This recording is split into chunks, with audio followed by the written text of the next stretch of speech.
കേന്ദ്രമന്ത്രി വി മുരളീധരനെ കൊണ്ട് കേരളത്തിന് ഒരു പ്രയോജനവുമില്ലെന്ന് കെ മുരളീധരൻ. എന്തിനും ഏതിനും അഭിപ്രായം പറയും എന്നതിലപ്പുറം ഒന്നുമില്ല. കേരളത്തിന് കിട്ടേണ്ട പദ്ധതികൾ മുടക്കുക എന്നതാണ് വി മുരളീധരൻ ചെയ്യുന്ന പ്രധാന ജോലികളിലൊന്നെന്നും കെ മുരളീധരൻ കുറ്റപ്പെടുത്തി. യോഗദാന ന്യൂസിന്റെ ലീഡേഴ്സ് ടോക്കിൽ സംസാരിക്കുകയായിരുന്നു കെ മുരളീധരൻ. വി മുരളീധരന് അങ്ങനെ ഒരു സ്വാധീനമൊന്നും ഡൽഹിയിലില്ല. മാത്രമല്ല, അദ്ദേഹം എന്തെങ്കിലും കിട്ടുകയാണെങ്കിൽ അത് മുടക്കാനാണ് നോക്കുന്നത്.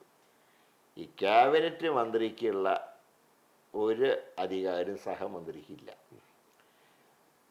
അതേസമയത്ത് ക്യാബിനറ്റ് മന്ത്രിയാണെങ്കിൽ സ്വന്തമായിട്ട് തീരുമാനമെടുക്കാനും മറ്റും കഴിയും.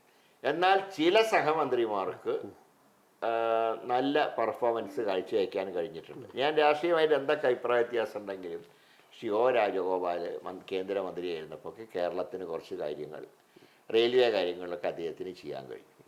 ഇ അഹമ്മദ് കേന്ദ്ര റെയിൽവേ വകുപ്പ് സഹമന്ത്രിയായിരുന്നപ്പോൾ കുറച്ച് കാര്യങ്ങൾ ചെയ്തിട്ടുണ്ട്. ശശി തരൂരിന് മെച്ചം കിട്ടിയത് അദ്ദേഹം കേന്ദ്രത്തിൽ ചില വകുപ്പുകൾക്ക് അദ്ദേഹത്തിന് ഇൻഡിപെൻഡൻറ്റ് ചാർജ് ഉണ്ടായിരുന്നുകൊണ്ട് ഇപ്പോൾ കേന്ദ്രീയ വിദ്യാലയങ്ങളൊക്കെ കേരളത്തിന് കുറേ അനുവദിക്കുന്ന കാര്യത്തിൽ അന്ന് അദ്ദേഹം, ഇപ്പോൾ എൻ്റെ നിയോജകമണ്ഡലമായിട്ടുള്ള തലശ്ശേരിയിൽ അദ്ദേഹം വകുപ്പ് മന്ത്രിയായിരുന്നപ്പോഴാണ് കേന്ദ്രീയ വിദ്യാലയം സ്ഥാപിച്ചത്. അങ്ങനെയൊക്കെയുള്ള ആൻ്റണി ക്യാബിനറ്റ് മിനിസ്റ്റർ ആയതുകൊണ്ടാണ് ബ്രഹ്മോസ് കേരളത്തിന് അനുവദിച്ച് കിട്ടിയത്. പക്ഷേ മറ്റ് പല സഹമന്ത്രിമാരെ കൊണ്ടും ഒരു ഉപകാരവും കേരളത്തിനുണ്ടായിട്ടില്ല.